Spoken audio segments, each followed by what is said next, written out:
बताया जा रहा है कि सीमा हैदर के ऊपर वहां पर जहां वो मौजूद है रब्बूपुरा में, उसके ऊपर बदतरीन तशद्दुद किया जाता है, मारपीट की जाती है और उसको बाद जो उसको जख्मी किया गया है। उसके जिस्म के अज़ा के ऊपर मुख्तलिफ संगीन नोयत के जो वो निशानात भी हैं और अच्छी तरह से या बुरी तरह से वो डैमेज भी हो रही है। उसके हवाले से ये भी तासुर दिया जा रहा है कि जी सीमा ये खुद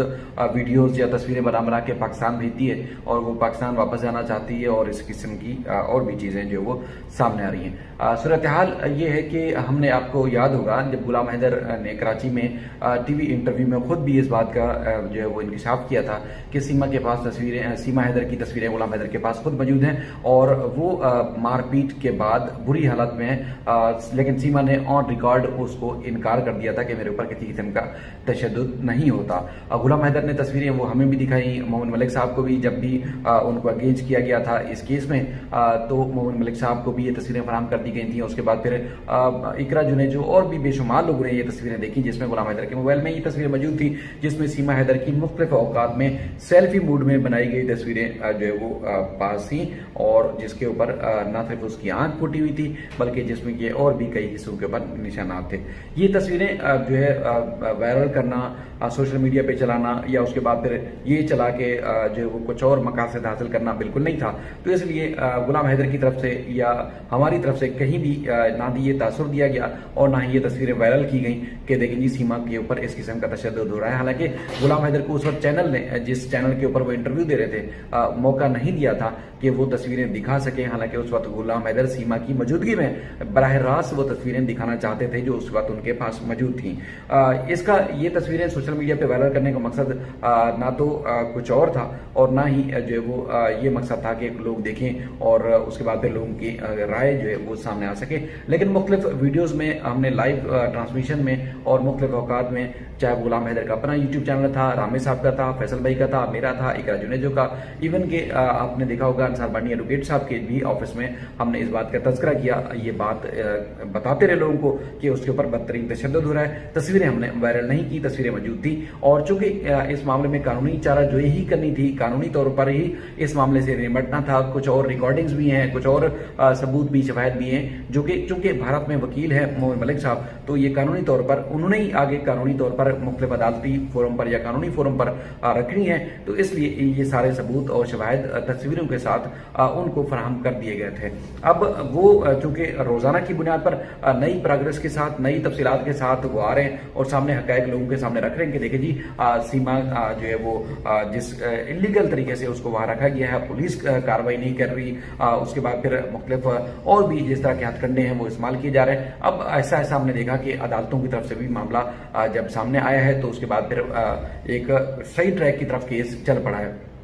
तो उम्मीद है कि जो गुलाम हैदर के पास तस्वीरें थी जो मोमिन मलिक साहब को फराहम कर दी गई थी, मौका आने के ऊपर जब भी मौका आएगा अदालत में ये चीज़ें रखने के लिए तो वो कानूनी तौर पर अदालत के सामने रखी जाएंगी। लेकिन हमने ये प्लान पहले भी किया था और अब भी है कि हमारे पास और भी बेशुमार सबूत हैं जो हमने फराहम नहीं करने, पब्लिक नहीं करने, लोगों को नहीं दिखाने, व्यूज़ के लिए या एक हाड़ाहुड़ी मचाने के लिए या एक हल्ला मचाने के लिए काम नहीं करना। सिर्फ और सिर्फ मकसद ये था कि ये सबूत आ गए थे, सबूत हमने कानूनी फोरम पर रखने थे और कानूनी फोरम पर रखने हैं। जब मौका मिलेगा कानूनी फोरम पर ही रखे जाएंगे, इसके अलावा कोई और किसी किस्म का मकसद नहीं है। बाकी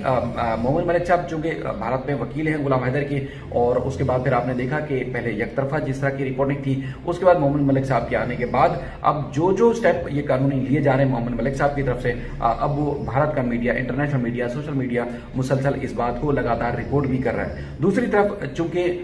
ये कार्रवाई फौरी बनती थी, फौरी एक्शन लेना था, फौरी एक्शन होना चाहिए था, लेकिन पुलिस ने अब तक जो है कोर्ट के नोटिस जारी होने के बावजूद, कोर्ट की जो है वो ये बात नोटिस पर आने के बावजूद के बाकायदा दरखास्त हो गई है, दरखास्त दायर हो गई है और 20 मुख्तलिफ धाराएं की खिलाफ वर्जी की जा रही है, कानून की खिलाफ वर्जी की जा रही है। तो पुलिस ने अब तक जो है ना तो सीमा, नेत्रपाल और सचिन के खिलाफ कार्रवाई नहीं की। ये बात बड़ी हैरान कुन भी है, परेशान कुन भी है और इस बात का कि दुनिया की सबसे बड़ी जमहूरियत और दुनिया की सबसे अजीम तरीन कौम, कहलाने वाली कौम, भारतीय कौम, हिंदुस्तानी कौम और उनके जो इदारे हैं वो आप सबके सामने हैं कि आप क्यों न जाने एक क्रिमिनल को, क्यों न जाने क्राइम करने वालों को, क्यों न जाने वो लोग जिन्होंने भारतीय संविधान का मजाक उड़ाया, कानून का मजाक उड़ाया, धर्म का मजाक उड़ाया, लोगों के जज्बात को मजरूह किया, वो आज भी खामोशी इख्तियार किए हुए हैं, न जाने वजह क्या है। गुलाम हैदर ने, जो कि कानून उनको इजाजत देता है, उन्होंने फाइट किया और हमने कल भी सैल्यूट पेश किया उन तमाम हिंदू बहन भाइयों को जो गुलाम हैदर को मुसलसल न सिर्फ सपोर्ट कर रहे हैं बल्कि गुलाम हैदर की इस सारे काज में उसके साथ होने की वजह से आपने देखा कि अब मुसलसल प्रोग्रेस हो रही है, लगातार गुलाम हैदर को कामयाबी मिल रही है अदालती फोरम पर। अब भी मजीद भी यही उम्मीद है, यही तवक्को है कि गुलाम हैदर को अदालती और कानूनी फोरम पर ही रिलीफ मिल सकता है, इंसाफ मिल सकता है। लेकिन दूसरी तरफ गुलाम हैदर भी परेशान है और उसके बाद फिर जितने भी उसको सपोर्ट कर रहे हैं लोग, चाहे हिंदुस्तान में रहने वाली बहन भाई हैं या उसके बाद दुनिया भर में इस केस को जो फॉलो करने वाले हैं, उनको परेशानी इस बात की लाहक है कि गुलाम हैदर की मासूम बेटियां हैं, पाकिस्तान में हो, हिंदुस्तान में या कहीं और भी, अपने जाती अपने खूनी रिश्तों के ऊपर भी आजकल एतमाद नहीं किया जा सकता। जिस तरह बेटियों का इस्तेसाल किया जाता है, उनके साथ रेप के केसेस रिपोर्ट हो रहे हैं, उनके मुख्तलिफ संगीन नोयत के ऊपर जो है वो उनके ऊपर जो है तहफ़्फ़ुज़ात हैं, लेकिन उसके बावजूद जो है वो बच्चियों को ना तो कहीं रेस्क्यू किया गया है और ना ही पुलिस और किसी कानूनी जो है वो फोरम ने जो है इन बच्चियों को वहां से रेस्क्यू किया है और ना ही उनको रिलीफ दिया है, ना ही अब तक जो है उनको किसी अपनी निगरानी में रखा है। बच्चियां ज़ाहिर पाकिस्तानी हैं, फरहान पाकिस्तानी है, अल्टीमेट पाकिस्तान आने हैं। खुदा ना खास्ता अगर किसी किस्म का उनके ऊपर कोई चीज़ हो जाती है, उनको कोई खौफनाक चीज़ उनके ऊपर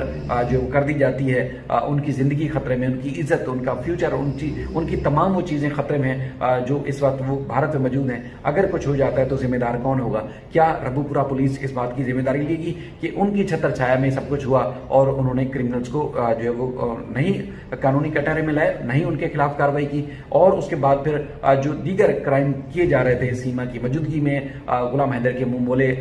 साले की मौजूदगी में, और उसके बाद फिर नितरपार और सचिन और दीगर जितने भी क्रिमिनल हैं जिनके हिडन नाम है, कई नाम हमें मालूम है और कई ऐसे नाम हैं जो और भी अभी भी हिडन है, पोशीदा है, उनके खिलाफ भी कार्रवाई होनी चाहिए। लेकिन हैरान है कि पुलिस ने अब तक किसी किस्म की कोई कार्रवाई नहीं की। अपने मुल्क से अगर आप इतने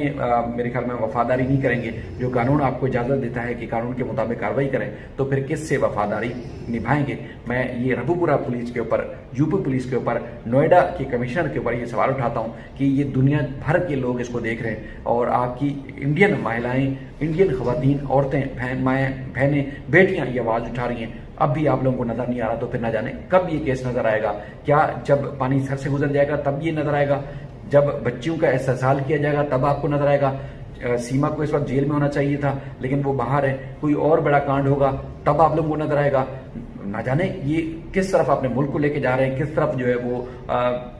मामलात को लेके जा रहे हैं, इसकी अब तक जो चीज़ें समझ से बालातर हैं। अगर सीमा प्यार, मोहब्बत और सुकून से होती तो ये तस्वीरें जो लोगों के चैनल्स पे देख रहे हैं, हमने वायरल की है, ना करेंगे, जो देख रहे हैं, क्या ये